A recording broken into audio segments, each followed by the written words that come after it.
प्रकृति के सुकुमार कवि सुमित्रा नंदन पंत की छायावादी कविता मौन निमंत्रण का आज हम ससंदर्भ व्याख्या एवं इसका सारांश विशेषता पढ़ेंगे। जैसा कि हम जानते हैं कि सुमित्रा नंदन पंत प्रकृति के सुकुमार कवि हैं।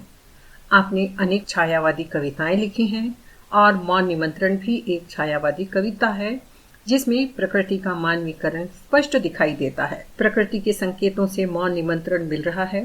प्रकृति शब्दों में कुछ नहीं बोलती, मौन रहकर बहुत कुछ बोलती है। सो इस प्रकार हम एक एक पद की व्याख्या करेंगे, कठिन शब्दों का अर्थ देखेंगे और स्वसंदर्भ व्याख्या लिखने का प्रारूप क्या होता है यह आप स्क्रीन पर देख सकते हैं। अब हम पदों की व्याख्या देखते हैं। प्रसंग संदर्भ जो भी प्रारूप है आप स्क्रीन पर देख रहे हैं और सभी पदों की विशेषता हम एक साथ अंत में पढ़ेंगे।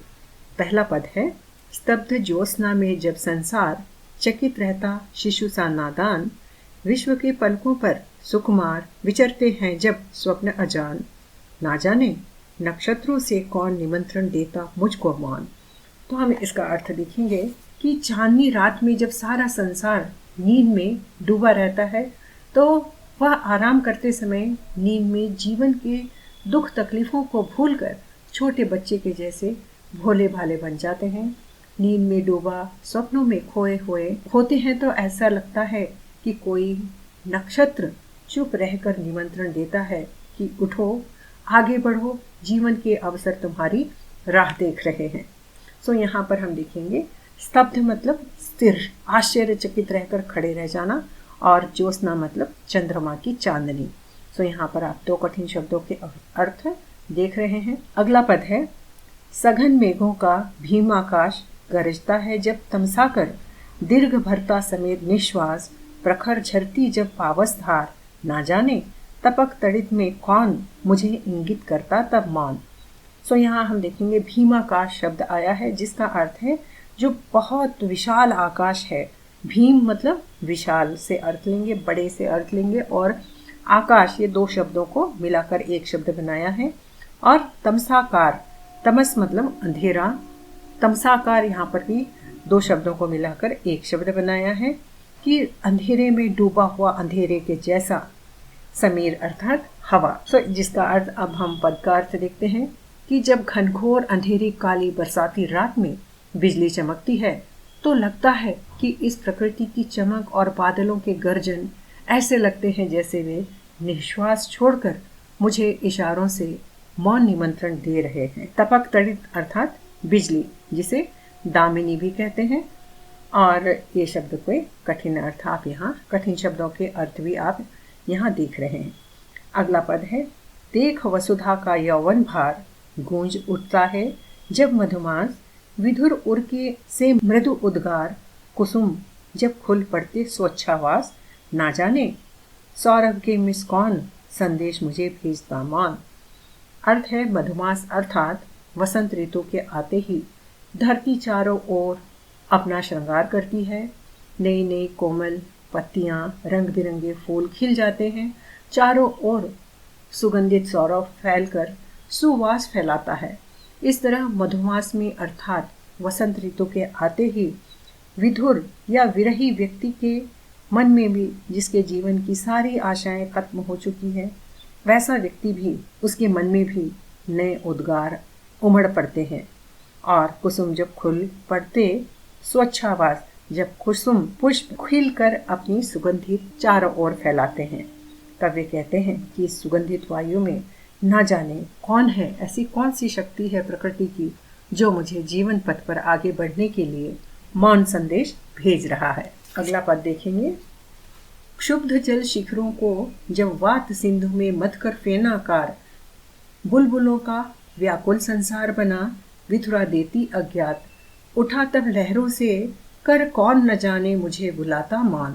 अब ये हम देखते हैं कि जो समुद्र है, सिंधु अर्थात समुद्र, समुद्र में जब ऊंची ऊंची लहरें उठती है तो बहुत ऊंचाई तक बढ़ती है, और कवि ने उसे कहा है कि वह दुखी होकर, क्षुब्ध जल, समुद्र का दुखी जल गुस्से में दुखी होकर जब ऊंची ऊंची लहरें बनाता है तो वह ऐसा लगता है जैसे हवा ने समुद्र को मथ कर उसको फेनाकार कर दिया है। गुस्से में उसके जो गुस्सा उबल पड़ रहा है वो गुस्सा एक ओर तो ऊंची ऊंची लहरें बनाता है, वापस जब गिरता है तो उसके फेन बन जाता है, झाग बन जाता है। और वह जो झाग है, ऊंची ऊंची लहरें उठने और गिरने से जो झाग बनता है और उस झाग में उठे बुलबुले बनते हैं, तो इन बनते और फूटते बुलबुले इस व्याकुल संसार का रूप दिखाते हैं, जिसे देख देख कर उठने वाली लहरें जैसे समुद्र अर्थात सिंधु अपने हाथ उठा उठाकर, लहरें रूपी हाथ उठाकर मुझे मौन निमंत्रण दे रही है।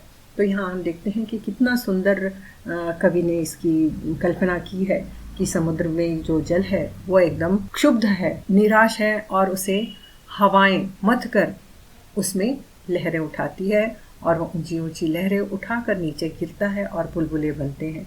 तो एक और इसको हम इस प्रकार भी देख सकते हैं कि कवि ने इस संसार को पानी के बुलबुले के समान भी कहा है। अगला पद हम देखेंगे।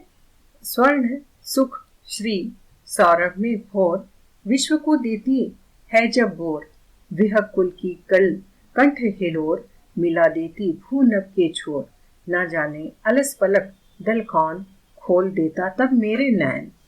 कवि कहते हैं कि सुबह सुबह का जो समय है वह स्वर्णमयी होता है, जो बहुत सुंदर और सुख देने वाला होता है, क्योंकि फूलों के खिलने से सुगंधित वायु सौरभ चारों ओर फैल रही होती है और यह सुनहरा वातावरण पूरी दुनिया को अपनी सुंदरता से सराबोर कर देता है। और सुबह सवेरे पक्षियों का चहकना धरती से आकाश तक अपनी मधुर संगीत से एक कर देता है और यह सुंदर वातावरण और पक्षियों की चहचहाहट से आलस्य दूर हो जाता है। और न जाने यह कौन सी शक्ति है जो मुझे आलस्य भरी नींद से जगा देती है और जीवन पथ पर आगे बढ़ने के लिए मुझे मौन निमंत्रण देती है। अब हम अगले पद की व्याख्या देखते हैं कि तुमुल तम में जब एकाकार, ऊंघता एक साथ संसार, भीरू झिंगुर कुल की झनकार, कपा देती तंद्रा के तार, ना जाने खद्योतों से कौन, मुझे पथ दिखलाता तब मौन। इसका अर्थ हम देखते हैं कि अंधेरी आधी रात में जब डरे हुए झिंगुर कुल या कई सारे झिंगुर आवाज करते हैं तो उनकी आवाज की झनकार होती है, जो दूसरी तरफ पूरा संसार रात के अंधेरे में डूबा नींद में ऊँघता रहता है। तो इस अंधेरी रात में प्रकृति की खिड़कियों से ना जाने कौन मुझे मौन निमंत्रण देकर जीवन पथ पर आगे बढ़ने की राह दिखा रहा है। जो झिंगुर अंधेरी रात में और खद्योतों अर्थात खिड़कियों से, कनक छाया में जबकि सकाल खोलती कलिका उर के द्वार, सुरभि पीड़ित मधुपों के बाल तड़प बन जाते हैं गुंजार, ना जाने ढुलक ओस में कौन खींच लेता मेरे त्रगमान। जिसका अर्थ है कनक छाया, कनक अर्थात सोना, और सोने का मतलब है यहाँ पर जो उसका पीला रंग होता है, उससे यहाँ पर कवि ने अर्थ लिया है कि कनक छाया अर्थात स्वर्ण की छाया, जिसका मतलब है प्रातः काल जब सूर्योदय होता है तो सूर्य की किरणें पीला प्रकाश चारों ओर फैला देती है, जिसे कवि ने कनक छाया कहा है, जिसमें कलियां खिलकर अपनी सुगंधी से भंवरों को अपनी तरफ आकर्षित करती हैं और भंवरे भी फूलों के पास जाने के लिए तड़प कर गुंजार करने लगते हैं। तो आपने भी देखा होगा कि जब भंवरे उड़ते हैं एक तरह का शब्द करते हैं, जिसे यहाँ कवि ने गुंजार कहा है, और फूल के ऊपर पड़ी ओस की बूंद ढुलक जाती है और यह सुंदर दृश्य मेरी आंखों को मोहित कर लेता है, जिससे मुझे जीवन के प्रति आसक्ति होती है और यह प्रकृति का मौन निमंत्रण मुझे बहुत मोहक लगता है। अगले पद को हम इस प्रकार देखेंगे कि बिछा कार्यों का गुरुतर भार, दिवस को दे सुवर्ण अवसान, शून्य सैया में श्रमित आपार, जुड़ाती जब मैं आकुल प्राण, न जाने मुझे स्वप्न में कौन, फिराता छाया जग में मौन। जिसका अर्थ इस प्रकार है कि थकान के बाद मिलने वाले विश्राम में भी कवि को प्रकृति का मौन निमंत्रण मिलता है। वे कहते हैं कि दिन भर के कार्यों जिम्मेदारियों को निभाते निभाते सुबह से शाम हो जाती है।